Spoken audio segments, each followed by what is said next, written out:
Bonjour à toutes et à tous. On commence tout de suite par ce qui retient notre attention dans l'actualité avec Renault qui est soupçonné d'avoir trompé ses clients sur le véritable niveau de pollution de ses moteurs diesel.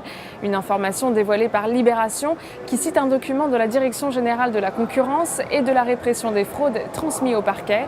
Selon le quotidien, ce procès-verbal de 39 pages rédigé en novembre 2016 a conclu que Renault a trompé les consommateurs sur les contrôles effectués et notamment le contrôle réglementaire sur les émissions de polluants.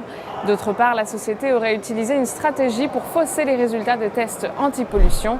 Les analystes de l'Obsa restent néanmoins haussiers sur la valeur et visent des cibles à 88 € et 90,70 €. On poursuit avec la deuxième valeur qui attire notre attention aujourd'hui, avec Total qui démarre le projet Moho Nord en mer profonde, situé à 75 km au large de Pointe-Noire au Congo. Le projet a une capacité de production de 100 000 barils par jour. L'exploitation de ces nouveaux gisements a nécessité un investissement de 10 milliards d'euros de l'ensemble des partenaires. Et pour rappel, Total est le premier producteur de pétrole au Congo où il opère la moitié de la production nationale et il opère ainsi le projet Moho Nord avec une participation de 53% aux côtés de Chevron. Les analystes de l'Obsa sont néanmoins baissiers sur la valeur et visent des cibles à 45,10 € et 43,30 €. Place à la stratégie à adopter à présent avec Valeo. Le titre s'est extirpé d'une figure de continuation haussière en fanion et est soutenu par sa moyenne mobile simple à 50 jours.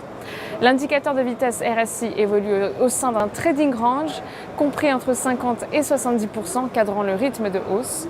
Une poursuite de la phase de progression est désormais attendue en direction des 63,50 € et 68,50 €. Pour appliquer cette stratégie, on peut se porter à l'achat sur le Varencol E168T émis par Unicredit, de prêt d'exercice à 63 € et de date de maturité située au 13 septembre 2017. Coup de projecteur aujourd'hui sur l'indice italien FTSE MIB. L'indice a dépassé une oblique baissière. Du côté des indicateurs techniques, il évolue au-dessus de ses moyennes mobiles à 20 et 50 séances, tandis que le RSI est inscrit en territoire positif.